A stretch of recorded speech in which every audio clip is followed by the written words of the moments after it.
Hey guys, it's Ryan with Mama on Mission, and today I'm sharing with you my top books of 2019.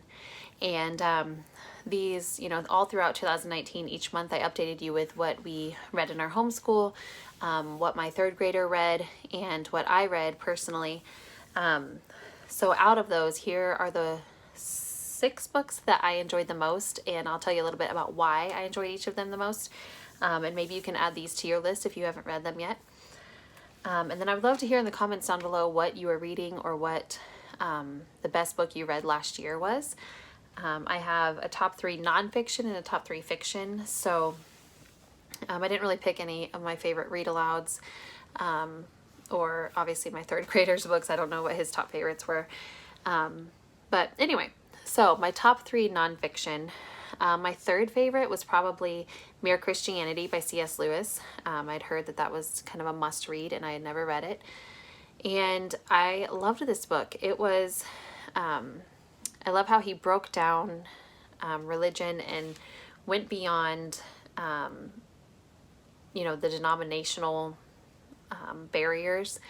And he went into kind of the logics of Christianity and I understand that it's not totally logical as far as what we view as logical, but he just really got Christianity down to the bare bones and made it make a lot of sense, which it's not our minds that save us. I'm not saying that. I'm not saying that it has to make sense perfectly for you to be saved, but it was just a really neat look at what we believe and why we believe it, and just kind of getting down to the skeleton of what we believe. My second favorite nonfiction book of 2019 was Missional Motherhood by Gloria Furman.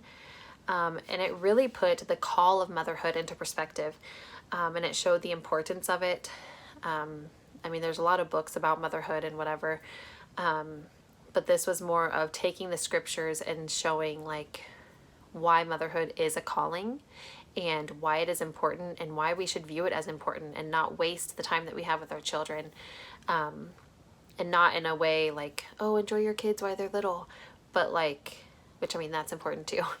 But it was more of this is your job and it's a big deal.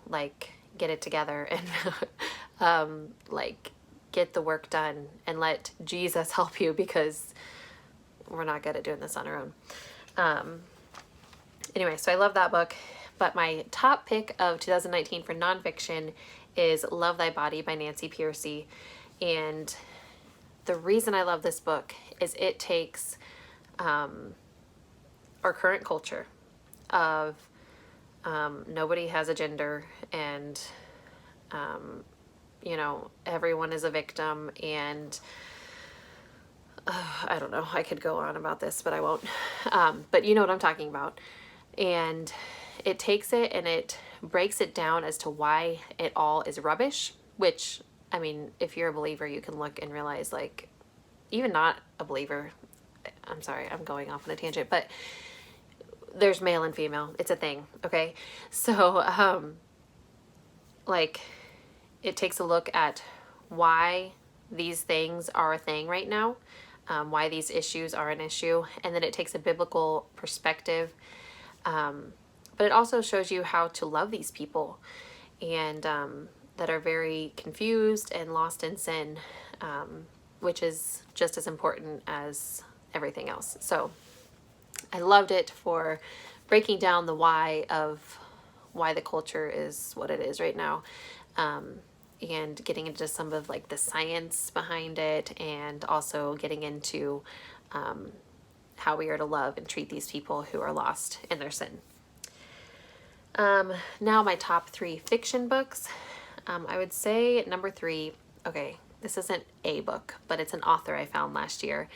And I'm going to tell you my favorite 3 books of hers, because I couldn't narrow it down to one. So I have Ruth Ware is the author. And I loved The Lying Game, which is about girls in a boarding school and, or an all girls, whatever. Anyway, and very mystery type book. And then In a Dark, Dark Wood, which is also obviously like a mystery. And then The Death of Mrs. Westaway. All three of those books of hers are my top favorite of hers, and I couldn't pick just one. So they're all mystery, kind of whodunit, but also kind of like what the heck is even happening books, which are my favorite. Because it's not just, oh, someone died, let's figure out who killed them, but it's, you know, there's lots of mysterious things going on. How do they all connect and what's actually happening? My second favorite book of 2019 in the fiction genre is The Nightingale by Kristen Hanna. This was about sisters in France during World War II, and I don't know why I love anything World War II, especially if it has like some truth in it at least. So I don't know, I just love, it was just such an amazing time in history, and not necessarily amazing in a good way, but it was just such a pivotal point in our history.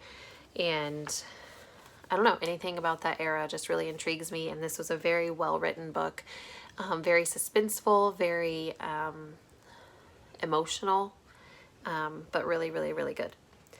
But my favorite fiction book of 2019 was Jane Eyre by Charlotte Bronte, and I had never read this book, and was trying to get through some classics last year. I'll be continuing to try to get through some classics this year, but this book was gold. I will definitely be reading it again at some point. It really dove into true hardship and what true love means in the midst of hardship. It was not light and fluffy at all. It was, yes, kind of a romance, but it was good stuff. I mean, it's a classic for a reason. I can definitely see why this is a classic. Anyway, if you haven't read it, please just go read it. It's so, so good. And go read Love Valley Body too by Nancy Pearcey, because it's real good too.